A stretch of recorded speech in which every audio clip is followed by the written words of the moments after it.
আসসালামু আলাইকুম everyone, welcome back to my channel. আজকের পর্বে তৈরি করে দেখাবো কাঁচা আম দিয়ে খুব সহজে কিভাবে ঘরে আপনারা আইসক্রিম তৈরি করতে পারবেন তার সহজ রেসিপি। তো চলুন শুরু করা যাক। এটা আমি কিভাবে তৈরি করছি দেখে নিন। আইসক্রিম তৈরি করার জন্য এখানে আমি 3টার মতো কাঁচা আম নিয়েছি, মাঝারি সাইজের। এখন এটাকে একটা সাইডে রেখে দিচ্ছি। চুলায় আগেই আমি একটা প্যানে পানি গরম হতে দিয়েছি আর এখানে ধুয়ে রাখা কাঁচা আমগুলো দিয়ে দিচ্ছি। এ পর্যায়ে চুলার আঁচটাকে বাড়িয়ে দিয়ে এই আমগুলোকে ভালো করে সিদ্ধ করে নেব। আপনারা চাইলে কিন্তু এ পর্যায়ে ঢাকনা দিয়ে ঢেকে আমগুলোকে সিদ্ধ করে নিতে পারেন। তো এই কাঁচা আমগুলো সিদ্ধ হতে 3 থেকে 4 মিনিটের মতো সময় লাগবে, এর বেশি কিন্তু লাগবে না। তো একটু নাড়াচাড়া করে দিবেন। তো আমগুলো কিন্তু খুব ভালো করে সিদ্ধ করে নেবেন। তো হাই হিটে আমি প্রায় 3 থেকে 4 মিনিটের মতো সময় নিয়ে আমগুলোকে সিদ্ধ করে নিয়েছি। এখন এখানে একটা মিক্সিং বোলে নর্মাল পানি নিয়েছি আর এখানে আমি সিদ্ধ করা আমগুলো দিয়ে দিচ্ছি। আমগুলো যেহেতু গরম আছে তাই এটাকে রুম টেম্পারেচারে আনার জন্য একটু নর্মাল পানিতে এভাবে একটু চুবিয়ে রাখতে হবে কিছুক্ষণের জন্য। চাইলে কিন্তু এই কাজটা আপনারা ঠান্ডা পানিতেও করতে পারেন।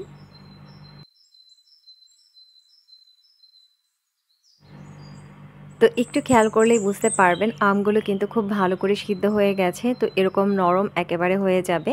তো খুবই নরম তুলতুলে হয়ে যাবে। উপরের খোসাটাকে ভালো করে ছাড়িয়ে নিব। তো এই পর্যায়ে এটাকে একটা সাইডে রেখে দিচ্ছি আর এখানে একটা মিক্সিং বোল নিয়েছি। এখন আমের খোসাটাকে ভালো করে ছাড়িয়ে নিচ্ছি। তো প্রচণ্ড গরমে কাঁচা আম দিয়ে ম্যাঙ্গো আইসক্রিমটা তৈরি করে নিতে পারেন খুব সহজেই।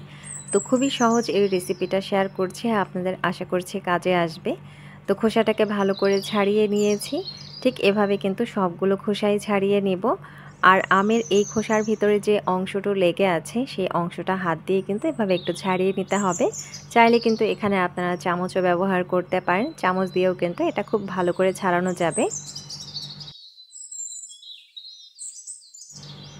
এই পর্যায়ে একটা চামচ দিয়ে আমের বীজের উপরে যে আম লেগে আছে সেটা কিন্তু আমি ছাড়িয়ে নিচ্ছি। তো এটা একটু ছাড়িয়ে নেবেন, যেহেতু একটু শক্ত থাকে তাই এটাকে খুব ভালো করে এভাবে চামচ দিয়ে ছাড়িয়ে নেবেন। তারপরে কিন্তু হাত দিয়ে এটাকে ছাড়িয়ে নিতে পারবেন খুব সহজেই।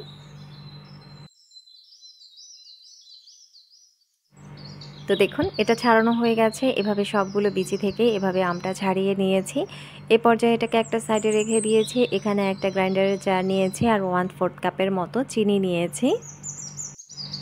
এ পর্যায়ে দিয়ে দিচ্ছি স্বাদ অনুযায়ী বিট লবণ। অবশ্যই চেষ্টা করবেন বিট লবণ ব্যবহার করতে। এরপর সম্পূর্ণ ম্যাঙ্গো পাল্পটাই ঢেলে নিচ্ছি। তো সবটাই এভাবে ঢেলে নেওয়ার পর এরপর এখানে পানি দিয়ে দিচ্ছি খুবই সামান্য পরিমাণ। তো এখানে 1/2 কাপের মতো পানি দিয়ে নেব এটাকে ভালো করে গ্রাইন্ড করার জন্য। চাইলে কিন্তু এই কাজটা আপনারা ব্লেন্ডারেও করতে পারেন। এখন এর ঢাকনাটা লাগিয়ে 1 মিনিটের মতো সময় নিয়ে এটাকে খুব ভালো করে বিট করে নিয়েছি। তো দেখুন আমের পাল্পটা খুব সুন্দরভাবে তৈরি হয়ে গেছে। এখন এখানে একটা মিক্সিং বোলে একটা স্ট্রেনার বসিয়ে দিয়েছি। এই পর্যায়ে এই পাল্পটাকে চেলে নিব। 1 কাপ নর্মাল পানি দিয়ে আমি গ্রাইন্ডারের জারটাকে ভালো করে ধুয়ে এই পাল্পের ভিতরে ঢেলে নিয়েছি। এটাকে এখন ভালো করে চেলে নিচ্ছি চামচের সাহায্যে।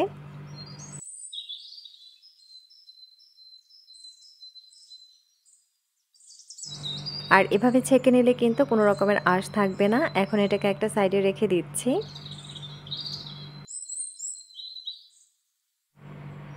তো 3টা মাঝারি সাইজের আমের জন্য এখানে 1 কাপ পানি যথেষ্ট, এর বেশি কিন্তু দেওয়া যাবে না।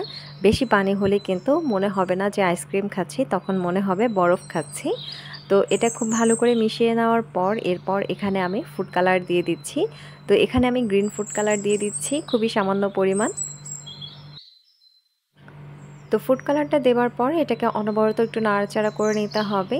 আর এভাবে নাড়াচাড়া করার পর দেখবেন যে খুবই চমৎকার একটা কালার চলে এসেছে। তো মিশ্রণটা কিন্তু রেডি হয়ে গেছে। এখন এটাকে একটা সাইডে রেখে দিচ্ছি। এই পর্যায়ে এখানে আমি আইসক্রিমের মোল্ড নিয়েছি আর এই মিশ্রণটা আইসক্রিমের মোল্ডে ঢেলে নিচ্ছি।